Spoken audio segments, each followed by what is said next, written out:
We are members of the National Party and we are here in Ballinasloe, the largest and most important town in East Galway. We are coming to the end of another year and the struggle intensifies to preserve the Irish nation and true Irish identity. The National Party, which represents thousands of patriotic Irish nationalists, resolutely oppose the relentless ongoing treachery of our contemptible bought-off political establishment, as that body of traitors ramp up their campaign to make the Irish a minority in their own country in as short a period of time as possible. Their main weapon in the campaign to achieve that aim is by encouraging and promoting mass immigration. This means tens of thousands of foreigners entering this country year after year, uncontrolled, unvetted and unrestricted. It is a lethally dangerous, reckless and downright evil policy that has disastrous consequences for ordinary Irish people with regards to employment opportunities, housing, medical services and educational opportunities, as non-nationals are invariably given priority over Irish people in all these areas.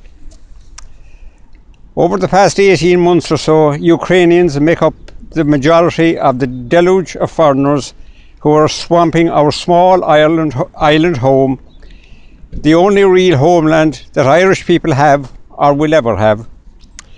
No amount of trouble is too great for our government when it comes to sourcing accommodation for and looking after Ukrainians and other foreign nationals.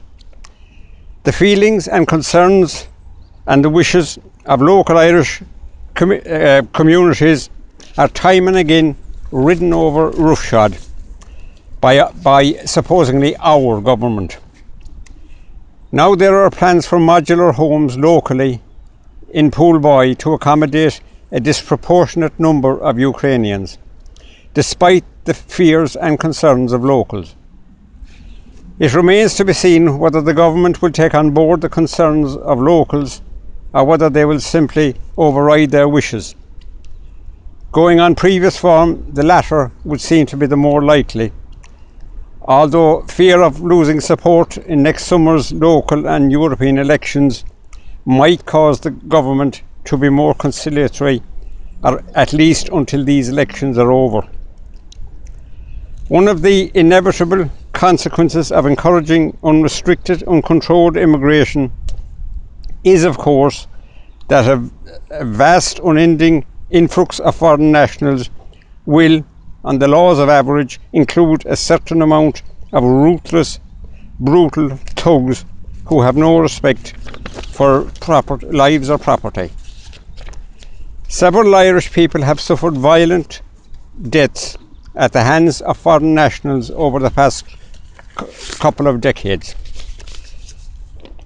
And we saw just a couple of days ago in Dublin another horror story caused by the regime's mass immigration, open borders policy, and unfortunately it won't be the last. A little over a week ago, the perpetrator of one of the most brutal and horrific murders ever witnessed in this country was convicted and sentenced. This individual and his family had lived for 10 years off the Irish social welfare system and had been provided with housing by the generosity of Irish governments featuring Micheál Martin and Leo Varadkar and their predecessors. They received all these benefits without ever contributing anything to the Irish economy or to Irish society. In recent days, Micheál Martin was asked in public how such a situation could come about. Clearly taken unawares, the Taoiseach offered a very vague and unconvincing reply. But it is a picture of Mr. Martin Mr. Martin's face, which can be viewed online, that is most revealing. For it clearly shows the face of a guilty man who finally realises the enormity of the guilt that he and his colleagues must bear for bringing about through their mass immigration policy, the circumstances that made this horrific murder and other similar ones perpetrated by foreign nationals inevitable.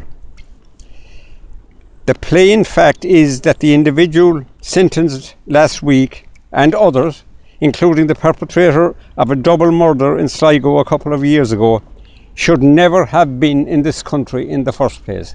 They should simply never have been allowed into the country.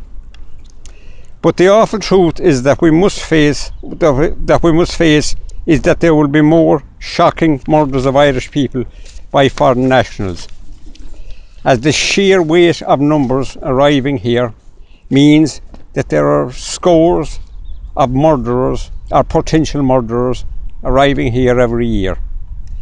In addition, we are bringing in hundreds of other criminals involved in the drug trade, fraud, etc. Is it any wonder the Gardaí are leaving in droves? They're leaving the force in droves as they realise that the consequences of open borders and mass immigration is making their job impossible. The National Party is the only party to put the interests of Irish people first in their own country, and we will continue to oppose the criminal treachery of the Irish political establishment. Finally, there's just one thing I would like to say to Messrs Varadkar, Martin and their ilk, and it is this: Irish lives matter. A yes or aye.